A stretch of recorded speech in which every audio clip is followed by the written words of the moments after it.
Olá, família Atitude, eu sou o Wilkley da Monique. Eu sou a Monique do Wilkley. Juntos somos casados para sempre, paz para toda a vida de... Rainha, Patrick, Eric e Kaique. E a voz da Maria Lina, de 1 ano e 6 meses. Bem, hoje estamos aqui com a gravação de mais um episódio. E esse episódio de hoje é um tema muito interessante, bem relevante. Vamos falar sobre violência doméstica. Bom, mas antes da gente falar desse tema e apresentar a nossa convidada de hoje, gostaria de te pedir, se você ainda não é inscrito no nosso canal, inscreva-se no canal Atitude TV, clica no sininho que tem aí, em todas, para você receber as notificações todas as vezes que tiver um novo episódio no ar. E outra, curte, comenta e compartilha, porque aí o YouTube entende que esse conteúdo é bem relevante e outras pessoas serão abençoadas através do nosso canal Atitude TV. Também tem as nossas redes sociais. Se você ainda não é inscrito nas nossas redes sociais, ou seja, ainda não nos segue, @Ministério da Família IBA. Inscreva-se lá, tem todas as informações sobre tudo aquilo que o Ministério da Família vem fazendo na Igreja Batista Atitude. Então, vamos à nossa convidada de hoje, vou deixar que ela se apresente. Nós estamos aqui com a Beth Monteiro, ela é irmã em Cristo, é psicóloga, está fazendo medicina, é esposa, é mãe. É amiga, é líder, Apresenta aí pra galera, utilidades. Beth Monteiro. Eu, Beth Monteiro, como o Wilker já falou, né? Eu sou psicóloga há quase 15 anos. Sou especialista em violência doméstica, em terapia de casal e família, sou sexóloga. Trabalho muito, estudo muito sobre psicologia feminina, amo o que eu faço. Acredito que essa é a minha vocação, vamos colocar assim, né? Quando eu atendo, quando eu estou no consultório, eu me sinto muito realizada, ajudando pessoas. Minha vida é profissional, né? Sou mãe do Caleb, da Sofia, onde eu aprendo todos os dias ali com eles, sabe? Onde eu exerço meu maior ministério, que é cuidando deles. Dentro de todos esses atravessamentos e equilibrando todos esses papéis, né? Mas Caleb e Sofia também ali são meus amores. Pablo, meus pais, o quanto que é bom caminhar com eles, meus irmãos, com todos. Eu acho que Amém. sou eu. Agora, estudante de medicina, né? Tem Um um desafio muito grande, porque tem 2 anos que Deus me chamou para fazer medicina. Eu nunca imaginei fazer medicina, nunca foi o meu sonho, nunca foi algo que passou pela minha cabeça. Até seu sonho, Isabel. Meu sonho era outro, né, Monique? Mais ousado. É mais ousado. Ainda é, né? Que eu fiz um curso, gente, e aí tem que falar o sonho. Eu falava o seguinte: o meu sonho é ser milionária, cada um tem o sonho que quer. Mas não impede que através daquilo que Deus colocou na tua vida como propósito, Sim. e né, que Ele tem para a tua vida, dentro da profissão, do dom e do talento que Ele te deu, você possa alcançar esse status. sim. E aí tem que ser utilizado em prol daquilo que Deus colocou, Sim. né? Isso que é o maior objetivo. Tem uma passagem na Bíblia que diz, né? Não recebeis porque pedis mal, né? Então, assim, o que vocês querem pedir? Eu quero ser milionário. Eu oro e eu orava no curso brincando, falando o seguinte: Deus, eu já estou preparada, pode enviar.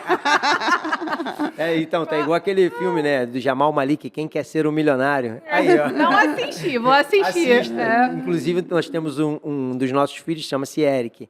E aí um amigo uma vez falou assim: pô, esse é o Jamal. Aí quando botaram o apelido dele de Jamal, hoje todo mundo chama ele só de Jamal, porque como ele é moreno, ele parece indiano. E aí ficou como Jamal. E o menino é meio moreninho, indiano, e o filme é de um indiano, e ficou o apelido de Jamal. Então, quem quer ser um milionário? Beth Monteiro. Exatamente. E uma coisa assim, só pra gente fechar esse assunto que a Monique trouxe, que é uma crença limitante que a gente tem em relação ao dinheiro, né? Verdade. E uma coisa que eu abordava muito, falava no curso, é o seguinte: eu acredito que Deus fica feliz quando os filhos deles prosperam.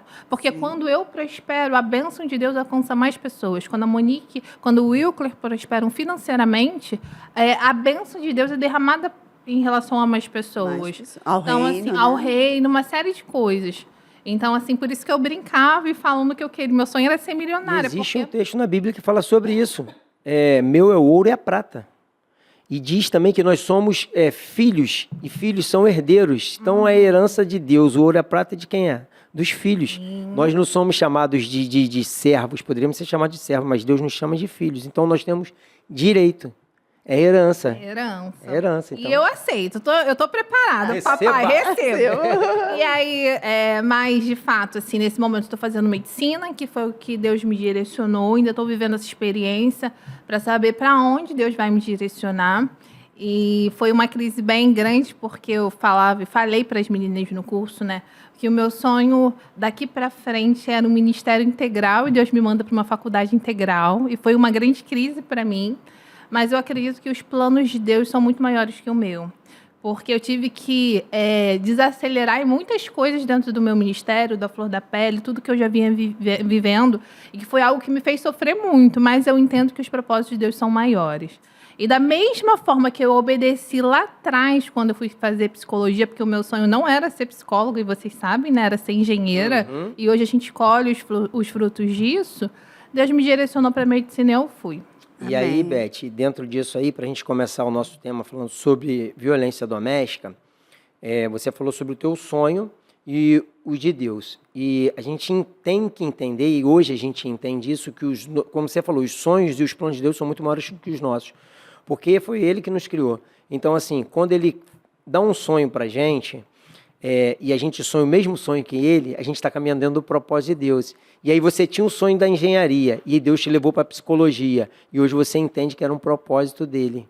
E esse é o livro A Flor da Pele, junto com a Gilce, e hoje tem os seus atendimentos no consultório, e hoje a gente vai falar de um tema que você falou que você se especializou e você atende, e pode falar isso com propriedade Então, aqui. Deus te capacitou para hoje você estar aqui falando desse tema. Conosco. O tema, como eu falei, eu sou psicóloga há 15 anos, né? E aí, quando eu entrei na psicologia, eu não sabia muito bem o que eu queria, porque eu nem queria psicologia, né? Como vocês sabem. E aí a vida foi acontecendo, eu me formei e eu fui vivenciando muita coisa dentro da psicologia. Eu fazia de tudo na psicologia, porque como eu não tinha uma área específica que eu queria, eu fui vivenciando. E eu gosto muito de psicologia social. Já trabalhei em vários projetos e aí a vida foi me levando para trabalhar no consultório, por vários fatores. E aí eu fui abrir um consultório onde eu pensei o seguinte: eu vou fazer um consultório onde ele seja bem espaçoso, porque eu quero atender grupos de mulheres. E eu sempre gostei de atender mulheres e grupos. Eu gosto de trabalho em grupo. Se eu pudesse, eu só atenderia em grupo. Por quê? Trocas de experiências. Exatamente. O resultado de um processo terapêutico em grupo, ele é muito mais eficiente do que o atendimento individual. Porque a gente adoece em grupo e a cura pelo grupo é mais potente. O resultado que o meu cliente ganha no atendimento em grupo é muito melhor e muito mais rápido do que o atendimento individual, onde está só eu e ele. Legal isso. Só que aí, por uma questão financeira, as pessoas estão pagando, às vezes elas não querem muito, mas elas não sabem o quanto que elas estão perdendo por não estarem em um grupo terapêutico. Potencializa, né? O processo. E aí, assim, como eu falei, eu já vivenciei muita coisa dentro da psicologia, eu amo psicologia social, abri um consultório isso em 2005. Não, 2015. Olha meus cálculos aqui, né? 2015. E aí eu comecei com um grupo de mulheres. Convidei algumas pessoas. E aí, logo de início, eu montei 2 grupos de mulheres. Cada grupo com 13 mulheres. Nossa. E aí eu comecei de uma forma muito despretensiosa, porque muita coisa eu faço assim na vida. Eu vou vivenciando e vendo o movimento, né? E aí, segunda-feira, eu e uma amiga... Segunda-feira, eu e uma amiga começamos esse projeto com esse grupo de manhã e à noite. 15 mulheres, 12 aproximadamente, de manhã e de tarde. E aí eu só queria um grupo terapêutico de mulheres. E eu comecei a escutar elas. Em Campo Grande, isso. Escutar e trabalhar e fazer intervenção terapêutica. E aí eu comecei a me dar conta que todas estavam em situação de violência. Todas as 13? Todas estavam em situação de... 100% estavam em situação de violência doméstica. Física e emocional? Emocional. 100%. Porque não é só um tipo de violência, elas se atravessam, né? Elas se entrelaçam ali. E eu comecei ali naquele grupo a escutar e aí me dar conta que todas estavam em situação de violência doméstica. Todas. Todas, todas. Até então, esse tema não tinha atravessado a minha vida. de uma forma tão significativa? Porque aparentemente eram mulheres casadas, em um relacionamento, vida estável, trabalhando, tudo ok. Mas a sua totalidade vivenciando violência dentro de casa. E isso aí seria... como é que você definiria o que é violência doméstica, então, em cima de tudo isso aí que você está dizendo? Física e emocional. A violência doméstica, existe uma diferença de violência contra a mulher e violência doméstica, né? Vamos falar sobre a violência doméstica. A violência doméstica é a violência que a mulher ela sofre no âmbito de casa, de relacionamento íntimo, com parceiro, com família. É um tipo de violência. O que é violência, né? A violência, a definição da palavra violência é quando eu coloco uma energia em relação a alguma coisa ou alguém para obter algo. É um tipo de controle. Uma energia... Porque, assim, um certo tipo de energia é até bom, mas é uma energia... Exacerbada, seria isso? Exatamente. Excessiva. Uma energia excessiva que caminha dentro de uma perspectiva de anulação/controle. Onde aquela pessoa que coloca energia sobre a outra pessoa, ela quer ter o poder sobre a outra pessoa. Exatamente. Entendi. Exatamente. Então, a violência doméstica seria um tipo de poder que alguém quer exercer sobre o outro, ou seja, o cônjuge sobre o outro cônjuge. Exatamente. Está exercendo aquele poder, tem um controle total. Isso, vamos lá, a gente está falando sobre a violência doméstica. Você falou que lidar com mulheres, mas isso pode ser ao contrário? A mulher sobre o homem? Então, quando a gente fala... Será que existe? Tá. Se existe? Quando a gente fala em pessoa, a gente sempre precisa caminhar dentro de uma perspectiva biológica, psicológica e social. Biologicamente falando, o homem é mais forte que a mulher. Isso é um ganho? Tá, isso é inegável. Psicologicamente, a gente tem ali as estruturas de cada um, que eu não vou me aprofundar, mas socialmente falando, o homem ele tem uma construção que ele é o que manda, ele é o que controla, e a mulher que obedece. Então, pode acontecer em alguns casos, Wilker, da mulher inverter esse papel? Pode, de ser a que controla, de ser a que agride, de ser a que... Pode, mas num contexto geral, não é menor. A maioria é sempre pro lado da violência, pro lado da mulher, não do homem. Mas acontece também, existem casos. Eu estou te falando por quê que eu estou citando isso, tá? Além de ser uma dúvida, não sei se você já pegou alguns casos assim, porque como a gente lidar com casais, então a gente escuta mais do lado das mulheres, mas também... Tem casos de situação com homens, entendeu? Sofrendo esse tipo de violência. Então, por isso que quando tu me deu a definição de violência, entendi. Pode ser que esses casos que a gente já pegou, um dos casos, pode ser que se enquadre nisso. Então, é importante que a gente tenha esse entendimento para que não é só de um lado. Na maioria, sim. Esse poder, essa possessão, esse controle vem da parte do homem sobre a mulher. Mas também... o inverso acontece, numa proporção menor. Nós pegamos um caso interessante, no Casados. Ele sempre falava assim, não, ela responde. E num certo momento ela saiu de sala de aula. Gente, aquele homem falou. Então, tipo assim, ele sofria ali, tipo uma opressão, tipo... aqui dentro você não pode falar. Uma violência psicológica. Lógico. Seria isso aí, né? O que acontece, Wilker? Eu entendo que existem situações onde o homem sofre um nível de violência, vamos colocar assim, de abuso em relação à mulher. Mas é um número tão pequeno, porque eu tenho receio disso, entendeu? Da gente reforçar isso. Existe? Existe, mas o número é infinitamente menor. Estatisticamente falando, 4 em 5 mulheres vivem em situação de violência. Você acha que isso é cultural? É cultural. É muito cultural. Por exemplo, em nome da honra, há pouquíssimo tempo atrás, o homem podia matar a mulher.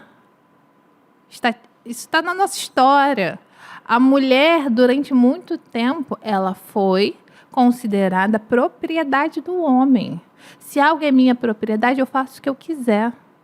Durante muito tempo, a gente escutou falas no nosso convívio social que era o seguinte... Em briga de marido e mulher, ninguém mete a colher. Ou seja, ela é objeto dele e ele faz o que ele quiser. Então, assim, como eu falei, nós somos biopsico, social. Biologicamente, o homem é mais forte que a mulher. Sim. Socialmente, a nossa história, ela fez esse berço. Ela acaba corroborando para que isso aconteça, né? Exatamente. Hoje a gente tem uma mudança de mentalidade muito grande. Algumas coisas começaram a mudar.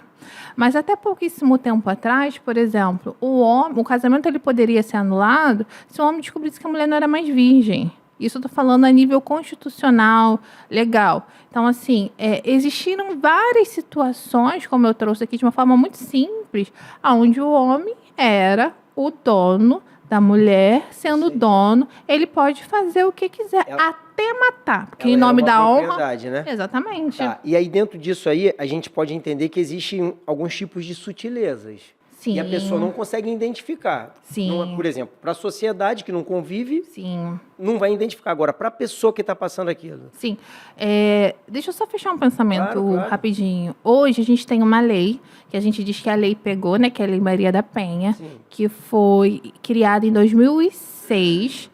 E ela só foi criada, como a gente conversou, a gente não vai entrar aqui no aspecto legal da coisa, ela só foi criada porque em 2001 o Brasil sofreu uma punição internacional devido à luta da Maria da Penha, e virou um escândalo internacional a forma que o homem era tratado em relação à violência que ele fazia contra a mulher. Até 2006, eu acredito que foi 2006 que a lei foi criada. A violência doméstica era lidada como um crime de menor potencial ofensivo. Ou seja, pena máxima até 2 anos.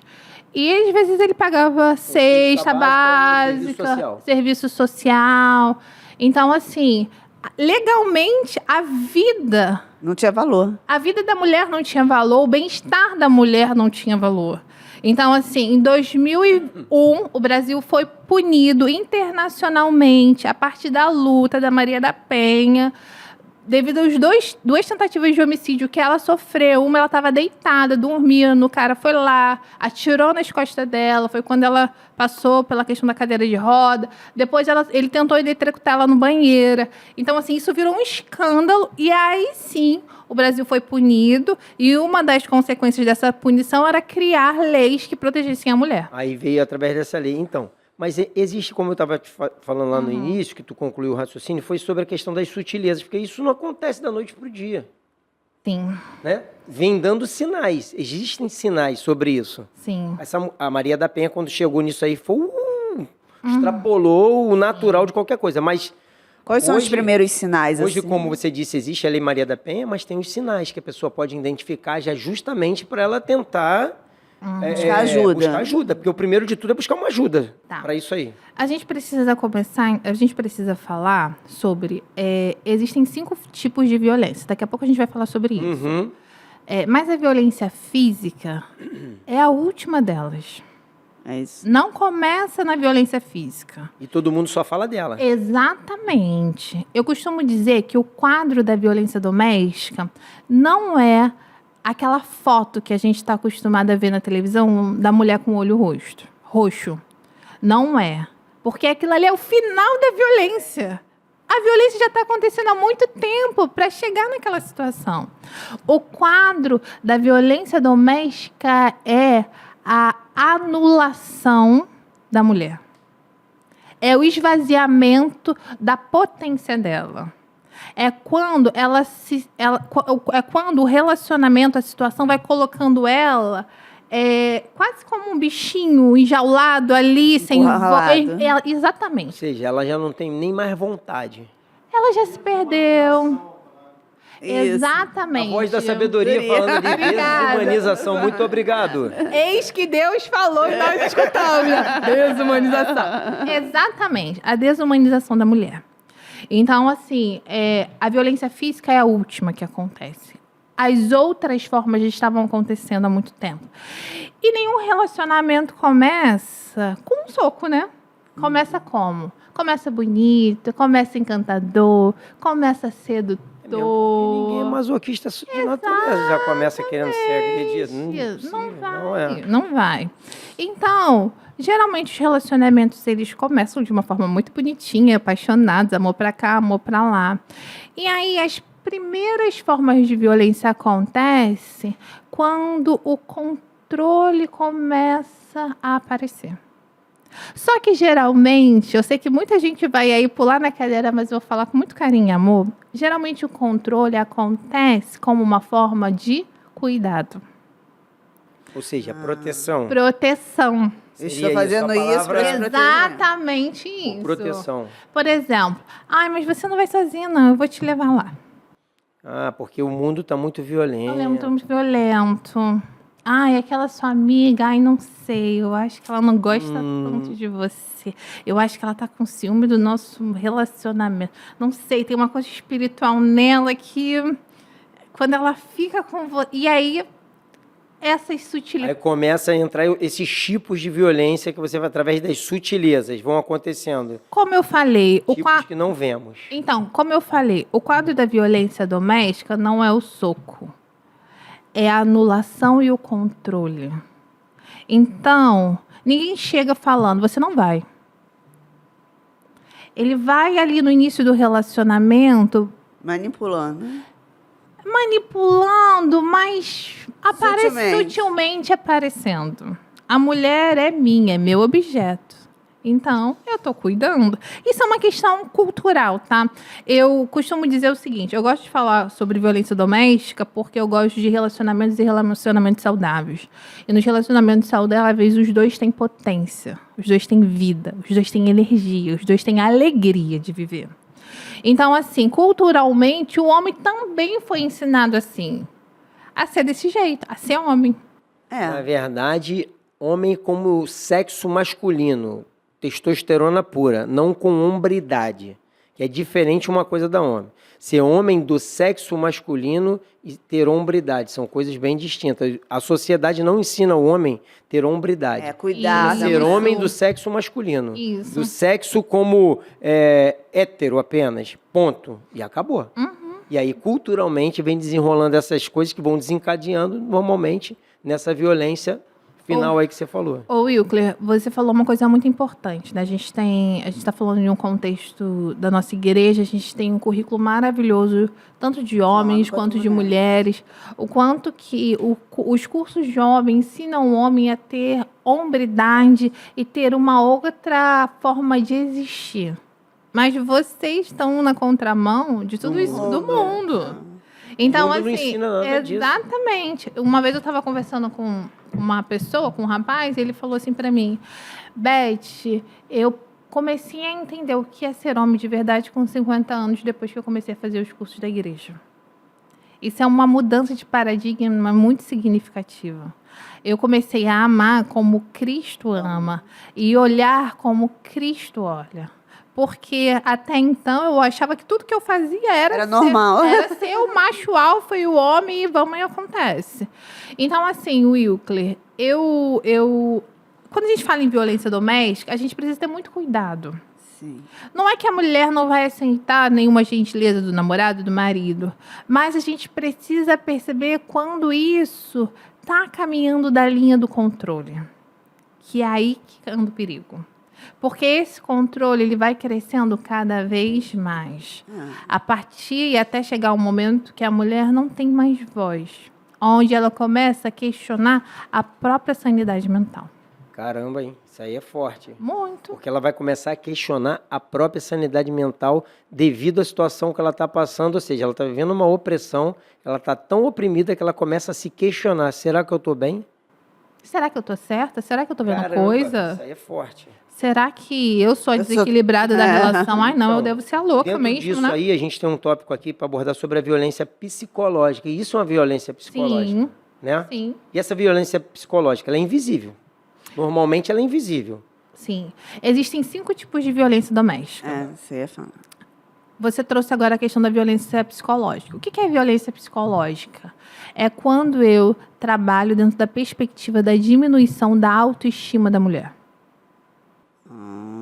Você vai diminuindo ela A tal Ou seja, ponto, né? vai tirando ela de um padrão natural de ser. Não é isso? Do padrão natural, daquilo que Deus criou para ser. Sim. Ela passa a não ter mais esse padrão. Esse O valor. que é autoestima? É como eu me percebo e como eu vou atuar no mundo. Com energia, com alegria, com força, com verdade, dentro daquilo que eu sou e da segurança que eu sou. Ou o contrário, com medo, com vergonha, achando que eu não sou capaz, achando que eu não posso, achando que eu sou burra, achando que eu sou inferior, que eu não dou conta, que eu... Então, assim, a violência psicológica, ela é quando, de alguma forma, eu estou ali trabalhando na diminuição da autoestima. Eu estou quebrando a autoestima da mulher. Dentro da nossa estrutura psicológica, eu falei que nós somos biopsicossocial. Dentro da nossa estrutura psicológica, o primeiro referencial muito significativo na nossa construção emocional, vamos colocar assim, pai e mãe, depois cônjuge, depois com quem a gente estabelece um relacionamento amoroso. Eu posso ter sido ali muito bem estruturada pelos meus pais, mas de repente eu sou emaranhada em um relacionamento onde a minha autoestima está sendo minada. Quem está comigo do meu lado exerce uma energia muito grande sobre mim, de crescimento, de potência ou de anulação e diminuição.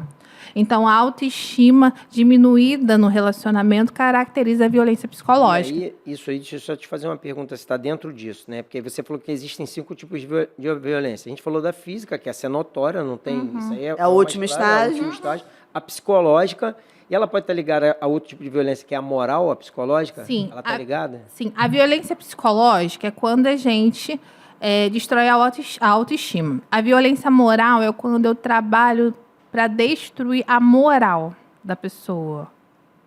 É diferente. Psicológica é quando eu estou trabalhando... eu vou dar exemplos daqui a pouco. Na pessoa para destruir como ela se percebe. E a moral é quando eu trabalho para destruir como o outro percebe a pessoa. Ah, tá. Entendeu? Só que uma psicologia, ela seria psicológica, mas na outra pessoa, não na pessoa que está passando, Ela né? quer passar para a sociedade aquilo que... Ela começa a manipular a sociedade. Isso, a visão como da outra. olhar a pessoa, entendeu? Por exemplo, vou dar um exemplo, eu estou em um relacionamento e aí a pessoa fala, mas você não faz nada direito nunca, né? Ai, mas a culpa de tudo é você. Olha como você não é capaz. E aí ela está me destruindo. Que seria a violência psicológica. A violência moral é o seguinte, por exemplo, em uma roda de amigos, caramba, fulana só faz coisa errada sempre, né? Ou seja, está denigrindo a imagem da pessoa. Exatamente. Dentro de uma perspectiva do como os outros olham ela, sabe? Então, assim, nossa, mas fulana é tão ciumenta, meu Deus do céu, como ela é louca. Ela vê coisa onde não tem. Ou seja, é o que a gente, por exemplo, como você falou dos cursos, né, da família, é o que a gente sempre tenta passar no Casados, que quando o cônjuge fala um do outro, ele está falando de si mesmo. Só que ele acha que está falando só do outro. Ele está denigrindo o outro moralmente, mas ele está falando dele. Sim. Está dizendo que, né, se eu estiver falando da minha esposa para outra pessoa, estou falando de mim. Sim. Não é isso? Eu estou denigrindo a moral dela, mas eu estou falando de mim, eu estou falando do meu caráter, que é um caráter ruim quando eu faço isso. Existe uma frase que diz o seguinte, quando a Monique fala do Wilkler, eu conheço mais a Monique do que o Wilkler. É verdade. Essa é a maior realidade, né, de um relacionamento, não é isso? Sim. E dentro disso, eu queria saber sobre a questão da violência patrimonial. Então, a violência patrimonial é quando eu controlo o outro financeiramente. E o dinheiro nos nosso. relacionamentos, não é nem só isso, não. O dinheiro no relacionamento e na vida tem um poder Muito grande. muito grande. Eu controlo o outro pelo dinheiro. É tipo assim, se você não fizer isso que eu quero, você não vai ganhar tal coisa. Exatamente. Eu queria seguir os exemplos aqui. Ah, tá. Eu tô aqui.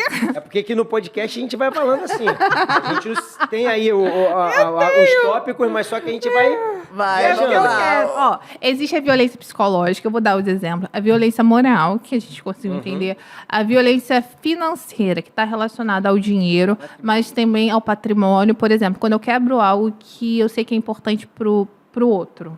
É uma forma de violência financeira. Por exemplo, mesmo que o valor seja sentimental, eu sei que isso aqui é algo importante para mim porque eu ganhei da minha bisavó. E aí eu vou e quebro. É violência patrimonial. Existe a violência sexual. A violência sexual, a gente tem uma ideia muito reducionista, que a violência sexual é quando um mantém relação sexual com o outro à força física. Não é Mas existe a força. E quando um exerce a relação sexual, né, e quando um, como que eu posso dizer, movimenta o outro para a relação sexual, é baseado em chantagem e ameaça. Ou seja, para executar o sexo da forma que ele gostaria, mesmo que o outro não aceite. Exatamente. E aí, vamos começar pela violência sexual? Vai. Vamos lá. Exemplos, que eu quero trazer exemplos. Agora. Forçar o sexo contra a vontade.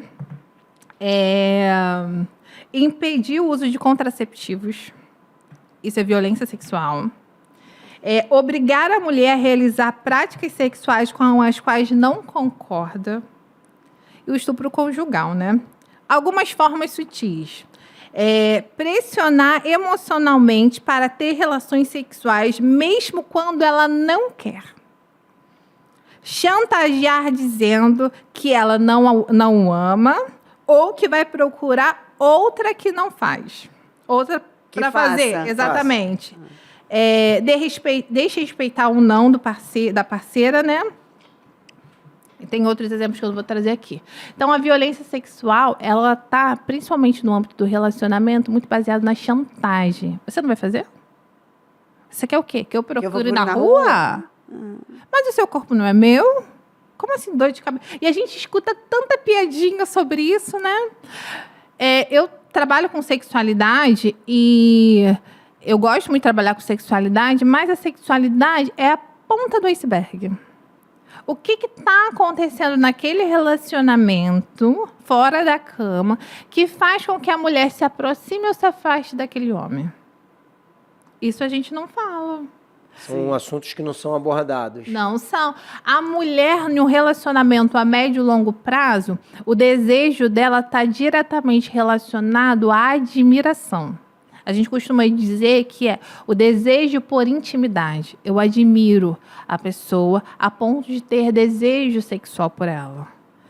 Porque no início da relação existe a questão do novo, da excitação, da euforia. Mas em um relacionamento a médio e longo prazo, isso vai acabando. Psicologicamente falando, a mulher é atravessada dentro dessa perspectiva. E o psicológico no desejo feminino prevalece, muitas das vezes, em relação ao físico. Que é o contrário no homem, né? A questão hormonal no homem é muito forte. Então, assim, a violência doméstica, dentro da perspectiva da violência sexual, né, ela acontece baseada na chantagem.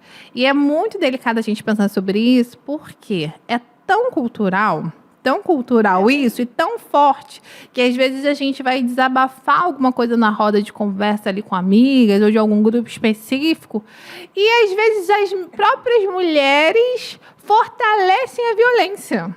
Ah, amiga, mas você tem que fazer, né? Ele ainda está te querendo. Você tem que.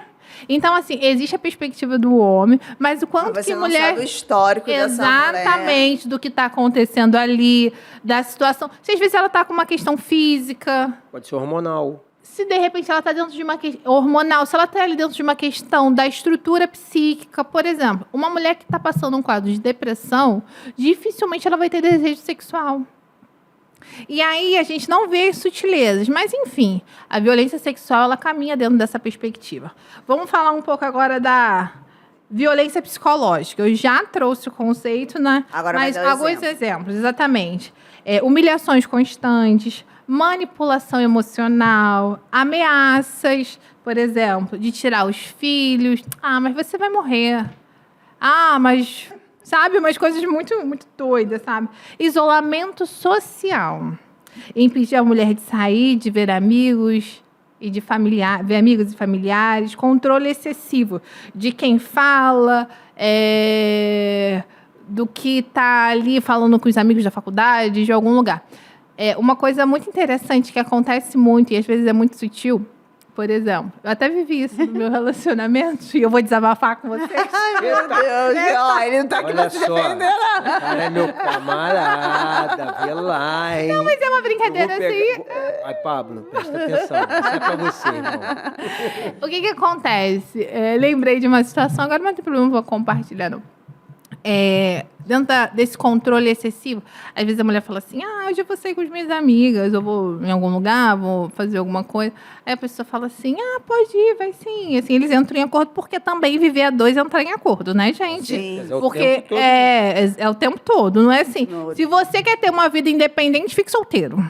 Verdade, é isso aí que verdade. as pessoas têm que ter essa consciência. É consciência Eles isso não também. podem entender que não porque tá me- também vai chegar como é que todo final de semana, Aí vem, sair com a amiga e... Exatamente. tá me controlando, isso é uma violência psicológica, não pode usar isso como bengala, né? Exatamente. Eu achei um ponto interessante a gente falar sobre isso, que agora eu tive um insight, porque assim, a gente também está indo para um outro extremo que eu também estou achando muito delicado. Se quer ter uma vida independente, fique solteiro. Ponto. Acabou. É isso aí. Porque quando a gente vive com alguém, a gente precisa ajustar as coisas. E as coisas práticas do dia a dia. Então, assim, Nós isso temos é direitos, mas temos deveres. O marido adora Exatamente. malhar, adora jogar o futebol dele. Ok. Sim, e aí a gente tem que organizar isso dentro da praticidade da vida. Ponto. Então, assim, 5 minutos. Jesus, ainda nem Já comecei viu? a falar. É rápido. Agora a voz da sabedoria só deu uma dica. Só. Jesus do céu.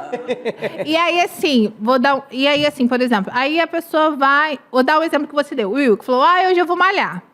Tá, beleza. Você sabe mais ou menos a rotina dali. Aí, 5 minutinhos antes do Will ir malhar, você fala assim, mas você vai me deixar aqui sozinha? Poxa, eu preparei uma pipoquinha aqui pra gente. Eu queria tanto ver aquela série. Eu queria tanto ver aquela série com você. Mas se você prefere malhar lá, né? Fazer o quê? De repente você... isso mesmo. Eu lembro que no início do casamento, eu fazia uma pós. Eu morava aqui num recreio praticamente frente à praia, né? E aí eu fazia uma pós no Riachuelo. Nossa. Pertinho. Logo ali. A cada 15 dias eu ia passar o sábado lá, né? E aí, às vezes, eu acordava, começava a me arrumar para ir para pós, o Pablo ainda ali meio que sonolento, deitava, virava para mim e falava assim, nossa, você vai para pós hoje? Queria tanto almoçar naquele restaurante que a gente... Foi leve, Pablo, essa aí, fica tranquilo. Não, mas É só um aí... lembrete. É brincadeira, mas eu levava isso de leve, assim, sabe? Eu falava, hoje eu vou sim. Aí ele, então vou ter que almoçar lá sozinha. Você vai ter que almoçar hoje sozinho mesmo. E eu ia, me arrumava e saía, porque Mas eu nunca sabia... foi um empecilho entre vocês, nunca atrapalhou. Nunca foi um empecilho, mas eu também tenho uma estrutura emocional que eu sabia muito bem quem eu era e o que eu queria. Porque facilmente uma mulher é tentada a ficar. É mesmo, né? Eu vou pra pós, pra quê? Ficar o dia lá estudando. A mulher, meu ela marido. é pelo ouvir, o homem é pelo olhar. Então, assim, e a gente tem também, como eu falei, dentro da perspectiva social, a gente tem uma coisa muito grande do cuidado, sabe? A gente foi colocada nesse lugar muito significativo. De cuidar. Então, assim, nossa, tu acha que eu tô sendo descuidada? Pra que eu vou na pós? Já sou psicóloga, já sou isso. Ele tá falando que quer ir pra praia, eu vou pra pós mesmo. Então, isso caminha dentro aí, às vezes, de uma violência emocional, porque você vai diminuindo o que o outro quer, a vontade do outro, mas também está muito relacionado Beth, à nossa estrutura. Não tem nem meus exemplos, gente. Tá chegando no final aqui. Mas eu queria, você pode dar teu exemplo aí, eu queria te fazer uma pergunta para encerrar, acho que engloba tudo aqui o que a gente pode estar falando hoje. Moral, o exemplo. Então, violência moral, chamá-la de louca, de incapaz, espalhar boatos sobre ela, fazer acusações falsas, por exemplo, dizer que a pessoa é infiel, ofender a dignidade dela em público ou no privado, de uma forma sutil, em rodas de amigos, né? Ironizar, fazer piada, tá sempre fazendo uma piadinha, sabe, na frente do outro e às vezes Denigrindo no a imagem da privado, pessoa, né? você tá diminuindo ali quem a pessoa é, criticar constantemente suas opiniões, o modo como ela fala, o modo de ser. Tudo isso caminha dentro dessa questão da violência. Exemplos de violência patrimonial. Tomar ou controlar o salário da vítima, da mulher que está em situação. Isso é violência patrimonial. Impedir que ela trabalhe. Quantas pessoas falam assim, mas você vai trabalhar por quê? Você não precisa trabalhar. Eu ganho tão bem. Eu ganho tão bem.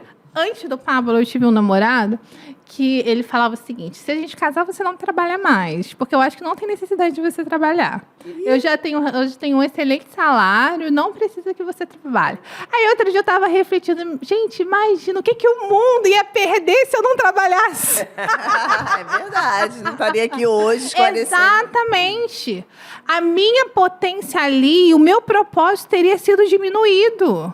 Sim. Isso é muito forte. De repente, eu ia caminhar ali dentro de uma perspectiva de uma comodidade, mas até que ponto eu ia fugir de quem a Beth é? Sim. Verdade. E aí, assim, às vezes o trabalho, ele não necessariamente envolve o quanto você ganha, mas a importância que você tem na existência da sua vida e da vida de outras pessoas. E no teu propósito. No seu propósito de existir. Eu sou muito feliz quando eu passo o dia todo atendendo no consultório, fecho à noite, e eu falo, gente, como foi maravilhoso receber cada pessoa aqui e ver gradativamente a transformação dela. Ó, esconder documentos, fazer com que a mulher se sinta culpada pelo que ela eventualmente compre. Deixa eu dar exemplo também rapidinho aqui de violência física. Todo mundo sabe que é socos, empurrões, chutes, mas também de uma forma sutil. Às vezes, um empurrãozinho disfarçado de brincadeira, sabe? Dependendo do contexto, você está mostrando ali que tem uma força maior. Ameaças físicas, por exemplo, na hora de discussão, levantar a mão, sabe? Não foi na pessoa, mas é o impacto que você já dá. Na hora de uma briga, você bater em algo, quebrar alguma coisa, dar um soco na parede. Isso é violência. Violência. Violência física. Tom de voz também. Tom de voz. Essa é uma boa pergunta, hein? Nunca parei para pensar sobre isso. Porque mostra que ele tem mais força. Exatamente. Mais poder. Mais poder. Seria mais poder. Através dessa violência física, violência psicológica, né? Quando eu grito ali... Seria uma forma de violência psicológica. Acho que sim. Porque está coagindo. Exatamente. Acaba coagindo. Beth, a gente está no final. Mas Era eu queria muita te fazer... coisa. É muita coisa. Mas eu queria que você deixasse assim, uma mensagem para que as pessoas entendessem que tem como elas buscarem ajuda. Nós temos aqui através, né, se você ainda não nos segue aí nas redes sociais do @Ministério da Família IBA, siga-nos. A Beth tem um curso maravilhoso, né, com a Gilce, que ela já esteve aqui falando sobre a flor da pele. Tem o flor da pele. Tem o CETIF aqui também, que dá suporte aqui na igreja, né, a esse tipo, né, de pessoas que necessitam dessa ajuda. Mas deixa uma mensagem para esse pessoal aí. Me sigam também nas redes sociais, Beth Monteiro Oficial. Ali, de alguma forma, eu tento compartilhar a minha rotina, porque eu acredito que a gente precisa influenciar as mulheres a pensar diferente, a se perceberem, apesar de que a gente tem muitos papéis, mas a gente pode existir também e viver o nosso propósito. Eu também tenho um workshop que eu preciso voltar a fazer, chamado Resgate de Tamar. Tamar foi uma princesa que sofreu abuso sexual dentro da própria casa e foi silenciada. E ninguém fala sobre Tamar. E o quanto que algumas desgraças se sucederam a partir desse fato. Mas cadê Tamar? Então, a gente precisa falar de tantas Tamares que estão sofrendo sozinha e caladas dentro de casa. Então, assim, me sigam também, tá? Preciso voltar com o Resgate de Tamar, também atendo como psicóloga. Mas, falando sobre violência doméstica, para fechar. Eu amo família. Eu acredito no casamento. E eu acredito nas relações. Amém. Tanto é que eu amo trabalhar no Ministério de Família. Eu amo atender casais. Eu amo ver o crescimento. Mas eu não posso fechar os olhos para uma situação que atravessa de forma destrutiva os nossos lares, que é a violência doméstica. Infelizmente, hoje, historicamente falando, é uma realidade. 4 em 5 mulheres vivenciam situações de violência doméstica. E mais triste ainda é saber que a maioria delas são mulheres cristãs. Uau! Uau! E aí são muitas questões que atravessam isso. Principalmente que, durante muito tempo, nós mulheres, no contexto religioso, fomos colocadas como aquela que edifica, esquecendo que também existe um cabeça que a gente precisa trabalhar a hombridade. Graças a Deus isso tem mudado. Eles são sacerdotes do lar. Exatamente. Só que a gente precisa também falar que a nossa igreja, infelizmente, ainda é exceção nesse trabalho. É uma das poucas que tem feito um trabalho relevante para poder ajudar as pessoas. Exatamente. Então, assim, eu amo trabalhar com famílias, eu amo relacionamento, eu amo casamento. Eu me emociono quando eu chego um casal destruído no meu consultório e eu vejo a transformação deles. Mas eu não posso fechar os olhos para um dado que é real, que existe. E aí, por que eu gosto de falar sobre violência doméstica? Porque, às vezes, a pessoa está reproduzindo uma situação que viveu na infância. O pai que batia na mãe, que vivia aquela loucura dentro de casa, ele aprendeu aquele modelo mental, psicológico, aprendeu que, de repente, a forma que se relacionar naturalizou aquilo e reproduz na própria família. Quando eu falo, quando eu ensino, quando eu questiono sobre isso, eu estou dando a possibilidade para a pessoa pensar diferente. Eu acredito na psicoeducação. Então, às vezes tem um casal que está vivendo alguma situação ali bem delicada, mas vem alguém, fala, instrui e fala, olha, isso que você está fazendo com a sua esposa é uma forma de anulação. E a anulação está trabalhando, está destruindo a autoestima dela. E destruindo a autoestima dela é uma violência psicológica. E ele consegue repensar a postura dele na relação e na vida. Uau. Eu acredito na transformação das pessoas.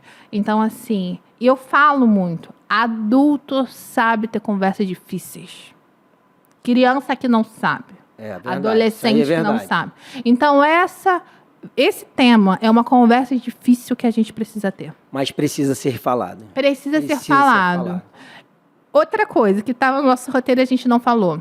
Como eu posso ajudar uma mulher em uma família em situação de violência doméstica, né? Eu sou psicóloga, eu não sou delegada. E eu não sou advogada. Então, eu preciso trabalhar com aquele casal, com aquela mulher, principalmente para ela se perceber em violência. Entendendo que ela não está louca. E que não é normal aquilo. E aí, a partir dali, fortalecer a estrutura emocional dela para ela ter um outro posicionamento. Porque, geralmente, a gente perde muito fácil a paciência com a mulher que está em situação de violência. Porque a gente fala uma vez, separa. Fala a segunda, vai para a delegacia. Mas, às vezes, a gente não entende tudo que envolve, é filho, às vezes uma violência patrimonial que a vida dela financeira foi destruída. Tem muito homem que destrói a vida financeira da mulher como uma forma de controle, porque sem dinheiro ela não pode nada. Então, assim, tenha paciência e caminhe junto. Amém. Com psicóloga, né? Então, se você que está nos assistindo aí gostou desse episódio, faz o seguinte: curte, comenta, compartilha. Se não nos segue ainda nas nossas redes sociais, inscreva-se no nosso canal também, Atitude TV. Siga-nos nas redes sociais, @Ministério da Família IBA. Siga a Beth Monteiro, chama ela lá na mensagem. Beth, atende também. Você vai ter muito mais esclarecimento sobre esse assunto. E quem sabe você está precisando realmente de uma consulta. Beth está aqui para isso, para te ajudar. Nós do Ministério da Família estamos aqui sempre para ajudar vocês com temas interessantes e relevantes. Queria também deixar um anúncio aqui. Dia 14 a 17 de dezembro, nosso Cruzeiro da Família. É o Cruzeiro da Família. Então, se você tem vontade de fazer uma viagem especial com a sua família, você, seu cônjuge, seus filhos, procura aí nas nossas redes sociais que você vai ter informação direcionada e direta sobre este nosso mega evento de final de ano. Queridos, muito obrigado pela audiência. Beth, obrigado pela sua disponibilidade, por ter colocado aqui seu conhecimento aqui para nós. Ainda tinha muito mais coisa para falar, mas não deu tempo. Muita dúvida.